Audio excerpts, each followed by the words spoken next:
কিয়ামতে এক প্রকার স্বামী স্ত্রী দেখবে তাদের আমল নামায় শুধু জেনার গুনাহ আর জেনার গুনাহ, অথচ তারা ভাবতো দুনিয়াতে তারা হালাল সম্পর্কের মধ্যে রয়েছে। এরকম অনেক সম্পর্ক বা অনেক পরিবার ব্যবস্থা আমাদের সমাজের মধ্যে রয়েছে। এটা কিন্তু মারাত্মক একটা বিষয়। এই যে তালাকের মাসালা, এটা সঠিকভাবে না জানার কারণে এটা আরো মারাত্মকভাবে হয়। আমি কয়েকটা বিষয় বলছি, দেখেন আপনারা মিলিয়ে দেখেন আশেপাশে অনেকের এরকমটা হয়েছে কিনা। আগে শুনেন, তালাকের মাসালা এমন মারাত্মক মাসালা, আল্লাহ রব্বুল আলামিন সবচেয়ে নিকৃষ্ট বানিয়েছেন এই হালাল বিধান হওয়া সত্ত্বেও এই মাসালাটাকে।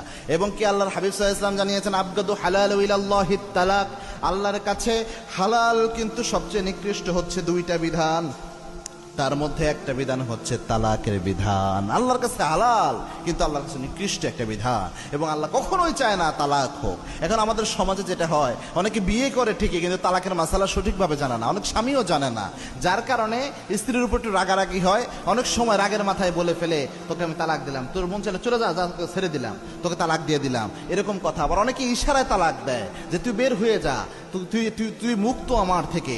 যদি তালাকের নিয়তে কেউ বলে তুই মুক্ত, তুই বের হয়ে যা, তুই যা ইচ্ছা করে তুই চলে যেতে পারিস, তোর উপর কোনো দাবি নাই, এরকম কথা যদি কোনো স্বামী বলে, যেটা তালাকের নিয়ত থাকলো কিন্তু শব্দ আরেকটা বলছে, এটাও তালাক হয়ে যায়। এবং তালাকের নিয়ত করে হাত দিয়ে ইশারা করলেও তালাক হয়ে যায়। এত মারাত্মক তালাকের বিধান। এখন তালাকের এলেম অর্জন না করে অনেকে এইভাবে ভুলবশত তালাক বলে ফেলে, আবার মনে করে যে রাগের মাথায় তালাক বললে তালাক হয় না। আমাদেরকে ফোন দিয়ে বলে, হুজুর রাগের মাথায় তালাক দিছে, এখন কি হবে? তো আমি অনেক সময় প্রশ্ন করি, পাল্টা প্রশ্ন, ভাই এমন কি কেউ আছে খুশিতে তালাক দেয় বউ, যে আজকে আমি খুব আনন্দে আছি, খুশিতে আছি, রসগোল্লা খাচ্ছে, মিষ্টি খাইতেছে, আর বউরে বললো তোমার আমি তালাক দিলাম, এমন কেউ আছে নাকি?